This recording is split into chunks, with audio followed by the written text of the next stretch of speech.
আজকেও নিয়ে চলে আসলাম আপনাদের মাঝে এমন একটা নাস্তার রেসিপি যা মুখে দিলে মিলিয়ে যাবে, এতটা লোভনীয় মজাদার। আর সাথে যদি থাকে গরুর মাংস তাহলে তো আর কোনো কথাই নেই। একটা খেলে মন ভরবে না, 10টা খাওয়ার ইচ্ছা জাগবে, এতটা মজাদার হয়ে থাকে এই রেসিপিটা। আর এই নাস্তাটা খুবই লোভনীয়, আপনারা গরুর মাংস ছাড়াও কিন্তু এমনিতেও খেতে পারবেন। আর সেই টিপসও বলে দিব। আর খুবই সুন্দর হয়ে থাকে এই নাস্তাটা। হ্যালো এভরিওয়ান, আসসালামু আলাইকুম। এখানে এই যে নিয়ে নিচ্ছে আটা, আমি 1 কাপ আটা নিয়ে নিলাম, দেখতেই পেলেন। আটার সঙ্গে দিয়ে দিলাম স্বাদ মতো লবণ, আর দিয়ে দিচ্ছি একটু সুজি। আর সুজিটা না দিলেও কিন্তু কোনো সমস্যা নেই, কিন্তু সুজিটা দিলে ভালো লাগবে। আমি 3 টেবিল চামচ সুজি দিয়েছি। আর 1 চা চামচ দিয়ে দিলাম চিনি। আর যদি আপনারা গরুর মাংস ছাড়া যদি শুধু এমনিতেই নাস্তাটা খেতে চান তাহলে চিনির পরিমাণটা একটু বাড়িয়ে দিতে হবে।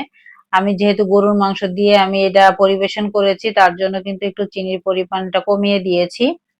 আর এখানে আমি 1 কাপ পানি দিয়ে দিলাম। 1 কাপ পানি দিয়ে কিন্তু ভালোভাবে ব্যাটারটা তৈরি করে নিব।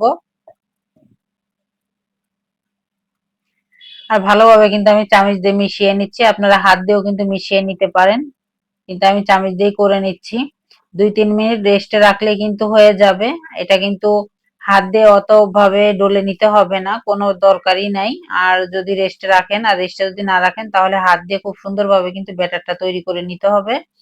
চামচের থেকে কিন্তু হাত দিয়ে করলে ব্যাটারটা বেশি ভালো হবে।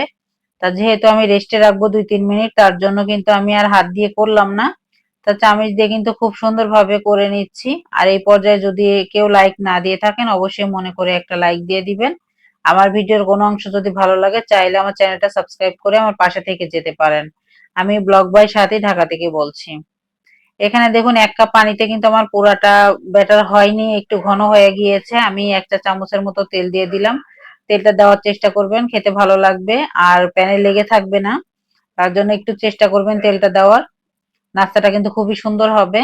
আমি 1 চা চামচ মতো তেল দিয়ে আবারও কিন্তু ব্যাটারটা আমি তৈরি করে নিচ্ছি, দেখতেই পাচ্ছেন। আর গুঁড়া দুধ দিলাম আমি 2 চা চামচ। 2 চা চামচ গুঁড়া দুধ দিয়ে কিন্তু আবার আমি ব্যাটারটা তৈরি করে নিচ্ছি। আর দুধটা একদমই অপশনাল, না দিলেও কোনো সমস্যা নেই। শুধু আটা দিয়েও কিন্তু এই নাস্তাটা তৈরি করা যাবে।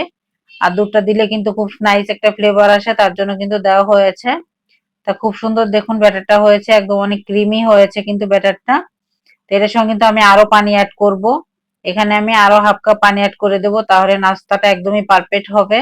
1 কাপ আটার সঙ্গে কিন্তু আমি 3 টেবিল চামচ সুজি দিয়েছি, আর তার সঙ্গে আমার 1.5 কাপ পানি লেগেছে পুরা। আর এই পানিতে কিন্তু আমার সুন্দরভাবে ব্যাটারটা হয়েছে, এখানে আর কোনো পানি অ্যাড করার কোনো প্রয়োজন নেই। আটা যে যদি করেন তাহলে কিন্তু সুন্দরভাবে 1.5 কাপ পানিতে হয়ে যাবে।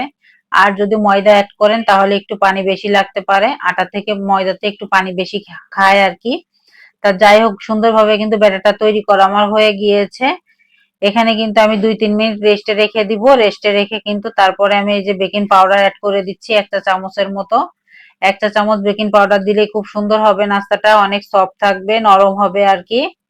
আর যদি আটার পরিমাণ কম থাকে তাহলে কিন্তু বেকিং পাউডারটা একটু কম দিতে হবে, যেহেতু আটার পরিমাণটা একটু বেশি, মানে 1 কাপ নিয়েছি, তার জন্য কিন্তু বেকিং পাউডারটা দিয়েছি আর কি।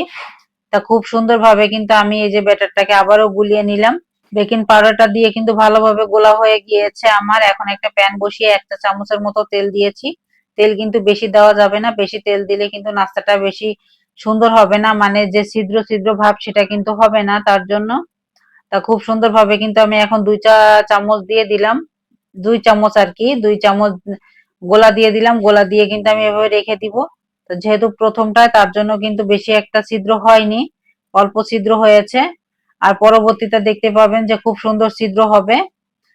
এটা কিন্তু খুবই সুন্দর ছিদ্র হবে। আবারও কিন্তু ভালোভাবে ব্যাটারটা গুলে আমি দিয়ে দিলাম। আর ব্যাটারটা যখনই দিবেন তখনই কিন্তু গুলে দিতে হবে। আর দেখতেই পাচ্ছেন ছিদ্র কিন্তু শুরু হয়ে গিয়েছে। আর দেখুন কতটা ছিদ্র হয়েছে। আর প্রত্যেকটা নাস্তায় কিন্তু এরকম ছিদ্র হবে। আর যদি না হয় তাহলে কিন্তু অবশ্যই একটা ডিম ভেঙে দিবেন। ডিম ভেঙে দিলে কিন্তু নাস্তাটা খুবই সুন্দর হবে। আর ডিম ভেঙে না দিলে কিন্তু নাও হতে পারে, অনেক সময় কিন্তু হয় না। আর এখানে কিন্তু দেখুন আমার লাস্টেরটাও কিন্তু খুবই সুন্দর ছিদ্র হয়েছে, দেখতেই পাচ্ছেন। তা আপনাদের মাঝে কিন্তু সবগুলো শেয়ার করলাম, এখন কিন্তু পরিবেশন করব। তা আমি যেহেতু গরুর মাংস দিয়ে পরিবেশন করেছি, আপনারা যে গরুর মাংস দিয়ে করবেন এমনটা না, আপনারা কিন্তু এমনিতেও খেতে পারবেন, চিনিটা একটু বাড়িয়ে দিলেই হবে। বাচ্চারা কিন্তু অনেক মজা করে খেয়ে নেবে। আর প্রত্যেকটা কিন্তু খুবই সুন্দর ছিদ্র হয়েছে, দেখতেই পাচ্ছেন। আর সবগুলো কিন্তু আমার দেখুন একটাও কিন্তু পুড়ে যায়নি, লেগে যায়নি, খুবই সুন্দর হয়েছে নাস্তাগুলো। আর এইভাবে কিন্তু আপনারা নাস্তা বানিয়ে খেতে পারেন। আর আমি তো যেহেতু দেখতেই পাচ্ছেন যে গরু মাংস দিয়ে পরিবেশন করেছি, অনেক মজা করে কিন্তু আমরা খেয়েছিলাম। এটা কিন্তু সকালে সন্ধ্যা যেকোনো টাইমে কিন্তু আপনারা এই নাস্তাটা খেতে পারবেন। আমি গরুর মাংসটা কিন্তু রসুন দিয়ে রান্না করেছিলাম। তো এইভাবে কিন্তু আপনারা রসুন দিয়ে গরুর মাংসটা রান্না করতে পারেন, খেতে কিন্তু মাশাআল্লাহ অনেক মজা হয়। যারা রসুন পছন্দ করেন তারা কিন্তু দিতে পারেন। আর এই নাস্তাটাতে এত সফট হয় তা বলার মতো না, মুখে দিলেই কিন্তু মিলিয়ে যাবে, এতটা সফট হয়ে থাকে এই নাস্তাটা। আর আবারও লাস্ট বলে দিচ্ছি, যদি ভুল হয়ে থাকে, কারো যদি মনে না থাকে, অবশ্যই মনে করে একটা লাইক দিয়ে দিবেন। লাইক দিয়ে কিন্তু ভিডিওটা দেখা শেষ করবেন।